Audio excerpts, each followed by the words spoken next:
बयान पर रद्द-ए-अमल जाहिर करते हुए senior BJP leader Kavinder Gupta ने कहा कि ये उनकी मायूसी और खौफ को जाहिर करता है। गुप्ता ने कहा कि महबूबा जानती हैं कि लोगों ने उनकी इस सियासत को मुस्तरद कर दिया है जिसे वो खेलने की कोशिश कर रही हैं। Farmer deputy CM Kavinder Gupta हमारे साथ मौजूद हैं। महबूबा मुफ्ती का ये कहना है कि वो एक अंतिम उम्मीद है लोगों की, जिसको कि दबाने की कोशिश की जा रही है। इस जो अनंतनाग जो इस सीट को हाइप इसलिए दी गई है ताकि महबूबा मुफ्ती पार्लियामेंट में ना पहुंच पाए। आप कैसे देखते हैं सर? खुद क्या सोच रही हैं?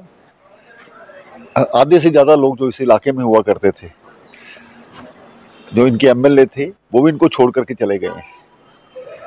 किसने बोला कि ये जीतेंगी?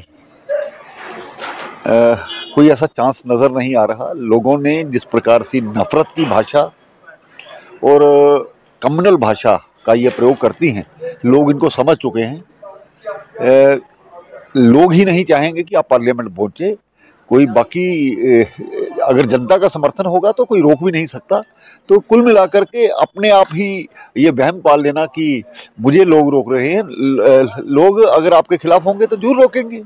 तो आपको लगता है कि उनकी आवाज़ को दबाया गया है? अब वो चुनाव में हैं, उन्होंने अनाउंस किया है कि वो कैंडिडेट होंगी अनंतनाग जो इस सीट से, तो एक मौका है, कोई सब लीडर जो हैं वहाँ से कंटेस्ट करेंगे, जो गेंद तो है लोगों के पाले में है। तो इस तरह का बयान कैसे देखते हैं?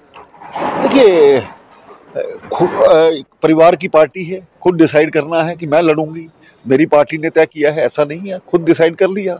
तो आपने माहौल देख के ही तय किया होगा। तो जब इस प्रकार का कोई व्यक्ति को फ्रस्ट्रेशन होती है, डर सताता है, तब इस प्रकार की बातें मुंह से निकल जाती है। तो ये कहीं ना कहीं फ्रस्ट्रेशन है, डर है महबूबा मुफ्ती का, जिसकी वजह से इस तरह के बयान वो दे रही हैं।